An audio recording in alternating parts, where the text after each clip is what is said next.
সহজে জাকাত কিভাবে হিসাব করব। অর্ধেক তো হিসাব করেই ফেললাম, কি বলেন? এই যে লিস্ট করে করে স্বর্ণ, ক্যাশ, ডিপোজিট, সঞ্চয়পত্র, আমার শেয়ার বাজার, আমার ইনভেস্টমেন্ট, আমার ডিপোজিট, আমার এটা এটা এটা করতে করতে করতে করতে বিশাল, ধরেন একটা উদাহরণস্বরূপ বলি যে ধরেন 20 লাখ দাঁড়ালো আমার, 20 লাখ টাকা, স্বর্ণের দাম সহ ইত্যাদি সহ সবসময়। এবার হিসাবটা কিভাবে করব?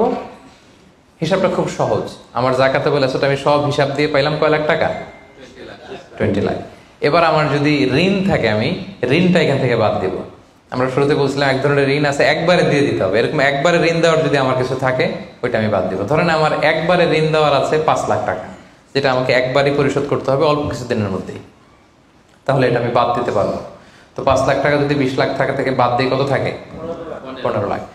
এরপর আমি বলেছিলাম যে কিস্তিতে যে ঋণগুলো থাকে সেক্ষেত্রেও আমি বাদ দিতে পারবো ম্যাক্সিমাম 1 বছর, 12 মান্থস। ধরেন যে বড় একটা কিছু আমি কিনেছি, সেখানে 12 মাসের আমার যে ঋণ, সেই ঋণ আসতেছে ধরেন যে কিস্তিতে, ধরেন আরো 5 লাখ, তাহলে কত বাদ গেল? 5 এ 5 10 লাখ, থাকলো কত? এই 10 লাখ হচ্ছে আপনার নাও জাকাতেবল অ্যাসেট। এই 10 লক্ষের উপর আপনি 2.5% জাকাত দিবেন।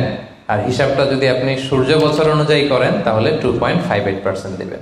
সহজ হয়ে গেছে না মোটামুটি? হ্যাঁ, মোটামুটি সহজ হয়েছে না? এরপর এক একজনের এক এক ধরনের বিজনেস, এক এক ধরনের কোশ্চেন থাকবে। এটা পার্সোনালি কোনো মুফতির কাছে বা যে কোনো স্কলারের কাছে আপনার পার্সোনাল আলাদা করে হিসাব করা লাগলে এটা করে নেবেন। কিন্তু ওভারঅল জাকাতের কিভাবে ক্যালকুলেট করতে হয় এবং প্রসেসটা কি, রাইট প্রসেস, এটার একটা ধারণা তো আপনারা পেয়েছেন নাকি? বুঝতে পারছেন না সবাই? আচ্ছা, এরপরে বলেছিলাম ফসলের জাকাত, মানে কৃষি সম্পদের জাকাত। কিছু চাষ করলেই জাকাত দিতে হয় না, এটার একটা নিসাব আছে। সেটা হচ্ছে কমপক্ষে 18 মণ। কমপক্ষে কয় মণ? 18 মণ। কমপক্ষে 18 মণ হইলে ফসলের জাকাত দিতে। আল্লাহ বলেন, ইয়া আইয়ুহাল্লাযীনা আমানু আনফিকু মিন তাইয়্যিবাতি মা কাসাবতুম ওয়া মিম্মা আখরাজনা লাকুম মিনাল আরদ। জমিন থেকে যেটা উৎপন্ন করে দেই এটাও আল্লাহর রাস্তায় দান করো। ওয়া আতু হাক্কাহু ইয়াওমা হাসাদি, যেদিন ফসল হারভেস্টিং করে ঘরে তুলবেন ওই দিনই জাকাত দিতে হবে।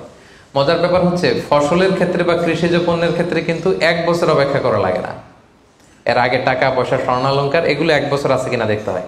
কিন্তু যারা কৃষি কাজ করে ফসলের ক্ষেত্রে 1 বছর তো 1 বছর নাই, ফসল যেদিন কাটবেন ওই দিনই ফসলের জাকাত।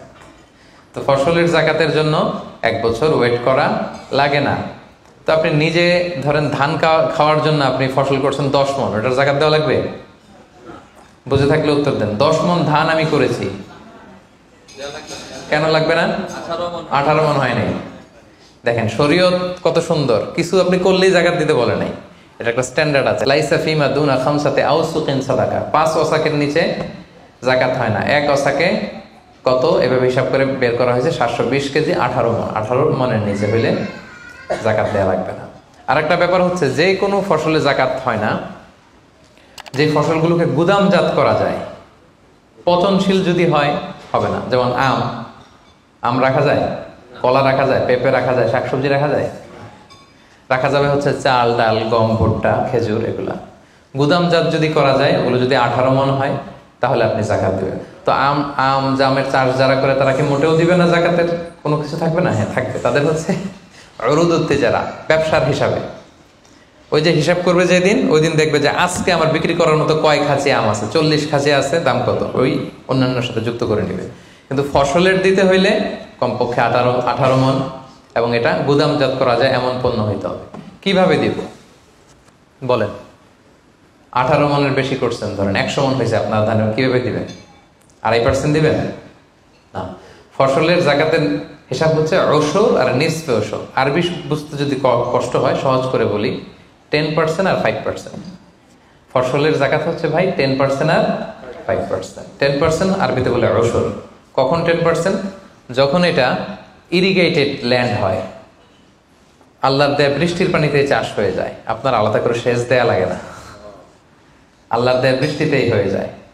এটা হচ্ছে কস্ট ফ্রি কাল্টিভেশন, আপনার খরচ টরচ নাই, আল্লাহ বৃষ্টি দিছে, ধান বুনে দিছেন, হয়ে গেছে। এটা 10% দেবেন। 100 মণ হইলে 10 মণ।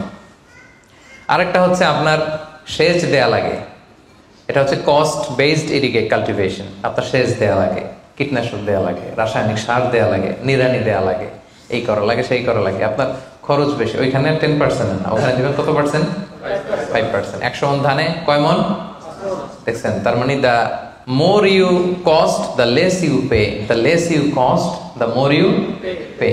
সুবহানাল্লাহ। এখন যদি বলেন হুজুর আমার তো কিছু বৃষ্টির পানিতেও হয়, আবার আমিও কিছু পানি দেই, এখন কি করবেন বলেন দেখি, কে বলতে পারে? 7.5% দিবেন? এই তো ব্যবসায়ী হইলে কি সুবিধা। তখন আপনি মাঝামাঝি দিবেন, যেহেতু বৃষ্টির পানির ফ্যাসিলিটিও আপনি পেয়েছেন, আপনারও পানি শেষ লাগছে, দুইটা যেহেতু, তাহলে 5 আর 10 এর মাঝামাঝি কত? 7.5। তো আপনি তখন 7.5% দিবেন। এটা হচ্ছে বিশাল আলোচনারে এক নির্যাস আমি আপনাদেরকে শোনালাম। চলে গেল কৃষি সম্পদ। এবার পশু সম্পদের জাকাত কিভাবে দিবেন? পশু সম্পদের যে লিস্ট, এটা আমাদের জন্য অ্যাপ্লিকেবল না। 40টা ছাগল হলে একটা ছাগল বছর শেষে, 30টা গরু হলে বছর শেষে, 5টা উট হলে, এটা আমাদের জন্য অ্যাপ্লিকেবল না। কারণ পশু সম্পদের জাকাত যদি দিতে হয়, শর্ত হচ্ছে এটা সায়েমা হইতে হবে। সায়েমা মানে পশুগুলা বনে বাদারে যে ঘাস লতা পাতা নিজেই খেয়ে আসে, এটার কোনো খাওয়ানো টাওয়ানো লাগে না। কিন্তু আমাদের যে পোলট্রি শিল্প, আমাদের যে গরুর ফার্ম, এটাকে ফ্যানের নিচে রাখতে হয়। অস্ট্রেলিয়ান গাভী যারা পালে দেখবেন উপরে ফ্যান, যে দারোয়ান ওর ফ্যান নাই, কিন্তু গরুর উপরে ফ্যান। কারণ এই বাতাস না খেলে ওটা বাঁচবে না, ওইটারে ইঞ্জেকশন দিতে হয়, ওইটারে এই দিতে হয়, ওইটারে ভুসি খাওয়াও, ওইটারে এই খাওয়াও। তো এই পোলট্রি শিল্প, হ্যাচারি শিল্প, দুধের বিজনেস যারা করে, তাদের আসলে রাসূল সাল্লাল্লাহু আলাইহি ওয়াসাল্লাম যে পশু সম্পদের জাকাতের যে লিস্ট বলেছেন, ওইটার আওতাভুক্ত হবে না। তো তারা কি কোনো জাকাত দিবে না? দিবে। ওই যে উরুদুত্তি যারা ব্যবসায়ের পণ্য হিসেবে, আমি দুধ বিক্রি করি, সো আজকে যখন আমি হিসাব করব, আমি দেখবো যে আমার কত লিটার রেডি টু সেল, জানলাম যে 300 কেজি আজকে আমার দুধ আসলে বিক্রি হবে, এটার দাম কত, এটা আমি যোগ দিয়ে দিব। জাকাতে বলে অ্যাসেট যত আছে এগুলোর সাথে যোগ দিয়ে হিসাব করবো। বুঝতে পারছেন? সহজ হয়ে গেল না? Be a part of our vision. Do listen,